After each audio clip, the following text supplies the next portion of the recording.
America বলেছিল ইরানের সেনাবাহিনী শেষ, ইরানের মিসাইল প্রোগ্রাম শেষ। কিন্তু জর্ডানের মার্কিন ঘাঁটিতে যখন ইরানি মিসাইল আছড়ে পড়ল, ৩ জন মার্কিন সেনা মারা গেল। তখন প্রশ্ন উঠল, ধ্বংস হয়ে যাওয়া একটি দেশ কিভাবে আমেরিকার সবচেয়ে আধুনিক এয়ার ডিফেন্স সিস্টেমকে ফাঁকি দিয়ে আঘাত হানছে? ইরানকে কি কেউ সাহায্য করছে? টানা ২ সপ্তাহ ধরে রাতের পর রাত মার্কিন বোমারু বিমান ইরানের উপকূলীয় রাডার, এয়ার ডিফেন্স ঘাঁটি আর মিসাইল ডিপোতে আঘাত হেনেছে। একবার নয়, বারবার। কিন্তু ইরান শুধু আঘাত সহ্যই করেনি, পাল্টা জবাব দিয়েছে। আর দিন দিন সেই জবাব হয়ে উঠেছে আরও নিখুঁত।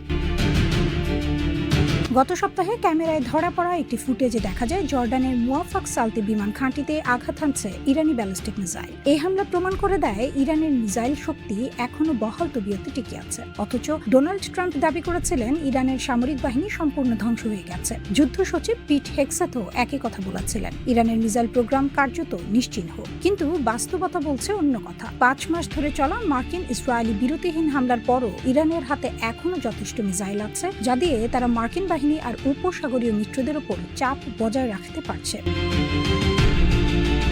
ধ্বংস হয়ে যাওয়া ইরান কিভাবে এখনো হামলা চালিয়ে যাচ্ছে আর মার্কিন সেনাদের প্রাণ কাটছে? ৪৭ বছর ধরে ইরান তাদের মিসাইল ভান্ডার আর পারমাণবিক সক্ষমতা পাহাড়ের গভীরে লুকিয়ে রেখেছে। যুদ্ধ শুরুর আগে যত মিসাইল ছিল তার অর্ধেকেরও বেশি ইরান ইতিমধ্যে পুনর্নির্মাণ করে ফেলেছে, একেবারে মাটির নিচের সেই মিসাইল সিটি থেকে, যা ঠিক এমন যুদ্ধ সহ্য করার জন্যই বানানো হয়েছিল। কিন্তু আসল পরিবর্তনটা সংখ্যায় নয়, নকশায়। মার্কিন কর্মকর্তাদের বরাত দিয়ে ওয়াল স্ট্রিট জার্নাল জানাচ্ছে, ইরানি মিসাইল এখন আগের চেয়ে দ্রুত গতির আর মাঝ আকাশে দিক পরিবর্তন করতে সক্ষম। এই একটি মাত্র পরিবর্তনই মিসাইলগুলোকে প্রায় অবরোধ অযোগ্য করে তুলেছে। ইরান স্পষ্ট জানিয়ে দিয়েছে, প্রতিটি মার্কিন হামলার কড়া জবাব দেওয়া হবে।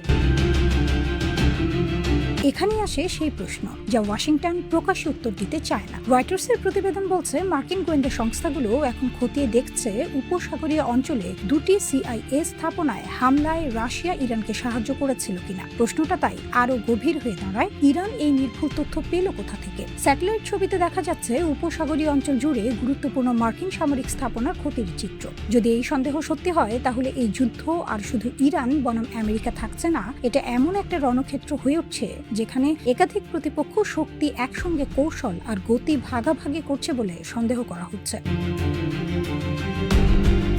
আর এখানেই লুকিয়ে আছে ইরানের এই আত্মবিশ্বাসের রহস্য। ইরানি সামরিক কমান্ডাররা নিজের চোখে দেখেছে আমেরিকার সামরিক ব্যবস্থা পরীক্ষিত হয়েছে, চাপে পড়েছে, এমনকি কখনো কখনো পরাস্ত হয়েছে। প্রশ্ন হচ্ছে, এতদিন ধরে চালানো এই মার্কিন বোমাবর্ষণ আসলে কি অর্জন করলো?